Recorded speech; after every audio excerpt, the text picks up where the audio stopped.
et plein de qualités physiques et de choses qui te permettent de te développer mieux.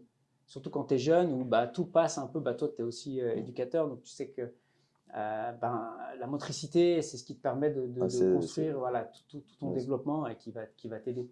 Et ça a été un gros atout. Aujourd'hui, j'en prends conscience avec les formations qui m'ont permis d'analyser un peu mon parcours et qui me disent ah ouais, bah, je comprends maintenant certaines choses que j'ai pu mettre en place. Bah, c'est un peu indirectement grâce à l'environnement que j'avais quand j'étais jeune. On n'avait pas grand-chose, mais ce qu'on avait, c'était voilà, la nature et on pouvait faire plein de choses. Et puis, tu as de la famille dans cette région Ouais, encore. ouais. Et dans le monde qu'on vit aujourd'hui, ça a beaucoup changé ou encore les gens qui habitent dans cette région, ils ont encore ces privilèges ou malheureusement, ça, partout aujourd'hui, la technologie, on connaît tout, le téléphone. Mais tu penses que chez toi, on va dire comme ça, les enfants qui sont nés là-bas, qui grandissent là-bas, ils ont encore cette chance. De toute façon, je pense que ça doit être mieux qu'en ville, ça c'est sûr. Exactement. Mais ils ont encore assez de chance, ils bénéficient encore un peu de cet atout. Il y a un espace de liberté qui est quand même plus important. Puis, tu peux toucher au sport outdoor, tu vois, de nature. Tu as un autre contact aussi que quand tu es dans un environnement urbain. Il y a des avantages aussi. Mais dans la nature, tu as un autre feeling, un autre contact et tu développes vraiment une autre perception. Et tu le fais naturellement, souvent inconsciemment. Exactement. Parce que tu vas juste jouer avec tes potes. Tu vas jouer, tu sautes d'un caillou à l'autre, c'est dans le ludique. Un arbre, un machin. C'est ludique. Tu ne penses pas, ah tiens, je suis en train de travailler ma proprioception, mon équilibre, mon truc. Non, en fait, tu le fais naturel. Tu es sur la rivière, tu veux traverser, tu vas marcher sur un caillou, tu vas être tu vois, ok, tu bouges dans tous les sens. Donc, tu t'amuses. Donc, en t'amusant, tu vas développer beaucoup plus de choses que des fois en faisant quelque chose qui est trop spécifique. Et ça, c'est un conseil que je donnerais aux jeunes, c'est de dire, ok, avant l'adolescence, c'est de pratiquer le maximum de sport possible et d'avoir des espaces de liberté et pas de spécialiser les jeunes trop tôt avec une activité où souvent, bah, tiens, j'aime bien le tennis, ou les parents aiment bien le tennis, ah, bah, on met le pied au tennis, et puis il fait ça, et il fait que ça, et on va lui faire tous les jours, 2 heures ou 3 heures par jour. On a plus intérêt à diversifier et développer voilà, les différentes qualités qui peuvent être intéressantes pour l'humain, son développement personnel, mais après que tu pourras transférer dans le sport. Ouais. À l'université à l'époque, au Brésil encore, quand on a étudié l'école russe et cubaine, je pense que jusqu'à un certain âge, ils faisaient que d'athlétisme, mais tous les branches de l'athlétisme. Ouais. Et puis surtout à Cuba, depuis là, ils commençaient. Après, donc, ça commence un peu dans la spécialisation, mais d'abord athlétisme. Et là, ils voyaient la détection des talents pour voir quel sport c'était mieux, mais d'abord beaucoup d'athlétisme, coordination, la course, voilà, tout. Exact. Puis à l'école aussi, hein. Je veux dire, les sports à l'école, il a beaucoup évolué. Moi, déjà, quand j'étais plus jeune, on est à peu près de la même génération.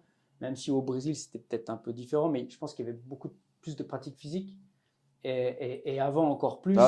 Et que ça a beaucoup changé. Aujourd'hui, il y en a beaucoup moins. Il y a moins de sollicitations. De plus en plus, ils vont l'enlever encore. C'est vraiment dommage. Au Brésil, donc on avait la matière, c'était l'éducation physique. Et c'était minimum 2-3 fois par semaine. Ouais. Et avec un programme qui, à la fin de semestre, on avait un tournoi. Tu vois, et ça faisait partie de la vie de l'école. C'était quelque chose d'important. C'était pas que pour les notes. Tu vois, après, l'école au Brésil, c'est beaucoup plus de monde qu'ici. Donc, il y avait un tournoi, je sais pas, la première partie de l'année, c'était le basket. Donc, toutes les classes se préparaient pour ça. Donc, c'était quelque chose vraiment. Je sais pas aujourd'hui peut-être ils ont malheureusement commencé à enlever aussi. Mais ça, c'est dommage. C'est la psychomotricité, c'est le travail, c'est la base pour les enfants, pour les jeunes. Pour ta vie personnelle et après pour le sport, voilà, pour ceux qui veulent aller plus loin. Tu vois la différence. En parlant de ça, j'ai discuté ça fait pas longtemps avec un prof de judo qui travaille avec moi. Et j'ai remarqué deux choses que j'ai beaucoup remarqué, c'est beaucoup plus difficile aujourd'hui pour apprendre aux enfants la chute avant du judo. Juste pour la coordination, il faut mettre les mains comme ça, il faut rouler. Avant, c'était presque naturel. Ouais. Et aujourd'hui, je vois beaucoup de petits qui ont des difficultés parce qu'ils n'ont pas assez vécu. Et des fois aussi, quand je fais des exercices, il faut faire les animaux, il faut traverser le tatami, on fait le chien. Et surtout quand ils font le crocodile, ça, c'est chaud. Ils bougent, et ils n'arrivent pas à coordonner. Ils font que le même côté, le bras et les jambes. Exactement. Et des fois, je rigole avec eux, je dis, c'est pas un crocodile handicapé, vas-y, il faut bouger. Et moi, et dès que je le rappelle, là, on dirait qu'il y a un déclic, le cerveau, et il commence à bouger. Mais sinon, c'est vraiment... Ça, c'est une grosse tendance qu'on voit aujourd'hui, qui est plus marquée qu'avant. C'est qu'au niveau de l'intégration des réflexes primaires, des réflexes archaïques, chez les jeunes, chez certains adultes encore aujourd'hui, mais chez les jeunes, il y en a beaucoup qui ont un retard ou une immaturité au niveau du développement des réflexes archaïques par rapport au développement normal de l'être humain. Il est programmé normalement de 0 à 7 ans, même dans la vie intra-utérine, tu as déjà certains réflexes qui sont mis en place. Donc c'est tous ces réflexes au niveau neurologique, ils permettent le développement. Je veux dire, on ne crée pas le programme il est déjà programmé et il est fait pour qu'à chaque étape apparaissent certains réflexes pour protéger ou aider à développer. L'humain, il est programmé pour survivre. Il n'est pas programmé pour être productif ou faire des choses avec efficacité, de mouvement, etc. Marquer des points au tennis, faire une chute. Ok, ça c'est une conséquence d'un apprentissage après des mouvements. Mais à la base, la motricité de base humaine, elle est déjà inscrite dans le patrimoine génétique, on va dire. Et aujourd'hui, pour différentes raisons, il y a liées à la grossesse, l'accouchement, il y a les produits qui peuvent être... Il y a plein de choses, des traumatismes qui peuvent être présents à la naissance ou après, pendant l'enfance ou plus tard. Enfin, il y a beaucoup de facteurs qui viennent influencer ça.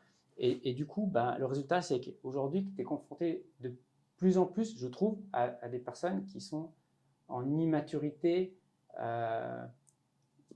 motrice, on va dire, ou des mouvements qui semblent de base, en fait, ne sont pas intégrés. Et du coup, c'est plus difficile pour la compréhension et pour faire progresser des fois certaines personnes. Donc, d'avoir un apport, tu vois, de différents domaines, notamment aujourd'hui avec les neurosciences, et permettre de mieux comprendre comment l'humain fonctionne et comment il interagit avec l'environnement et comment la sphère motrice, émotionnelle, psychologique, cognitive, elle est en lien avec ses réflexes et le développement global.